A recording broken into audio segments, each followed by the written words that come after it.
নেত্রকোনার কেন্দুয়া উপজেলার আজকের এই সুন্দর সন্ধ্যায়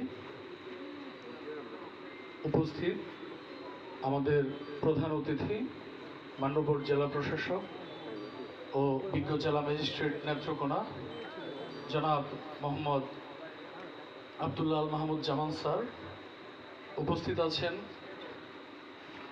অতিরিক্ত জেলা প্রশাসক সার্বিক স্যার, উপস্থিত আছেন অতিরিক্ত জেলা ম্যাজিস্ট্রেট স্যার, আরও অতিথি হিসেবে উপস্থিত আছেন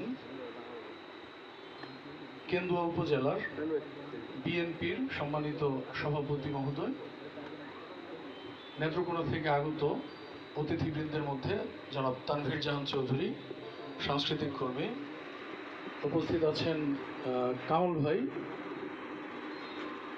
বিশিষ্ট সাংবাদিক ও কবি, উপস্থিত আছেন কেন্দুয়া প্রেস ক্লাবের সম্মানিত সাধারণ সম্পাদক সহ কেন্দুয়া উপজেলার সাংস্কৃতিক কর্মীগণ, বিভিন্ন শিল্পীগণ এবং আজকে বিশেষত যারা এই মঞ্চে তাদের বাউল গান পরিবেশন করবেন, এর মধ্যে উপস্থিত আছেন প্রখ্যাত বাউল সাধক, যার নামে আজকের এই মঞ্চটি উদ্বোধন হতে যাচ্ছে, তার একেবারেই সরাসরি প্রত্যক্ষ শিষ্য, যিনি জালাল খাঁর গানকে এত দূর নিয়ে এসেছেন, দেশ বিদেশে পৌঁছে দিয়েছেন, হচ্ছেন বাবু সুনীল কর্মকার। তিনি অল্প কিছুক্ষণের মধ্যে আমাদের মাঝে উপস্থিত হবেন।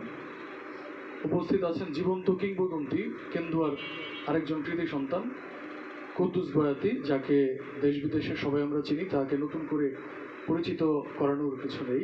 তিনিও কেন্দুয়ার সন্তান হিসেবে আজকে এই মহতী উৎসবে গান পরিবেশন করবেন। এছাড়াও গান পরিবেশন করবেন এই সময়ের খুবই বিখ্যাত একজন লোকশিল্পী সালাম সরকার। তো সবাইকে আজকের এই উদ্বোধনী অনুষ্ঠানে স্বাগত জানাচ্ছি। বিশেষ করে কৃতজ্ঞতা প্রকাশ করছি আমাদের মানববর জেলা স্যারকে। স্যার আমাদের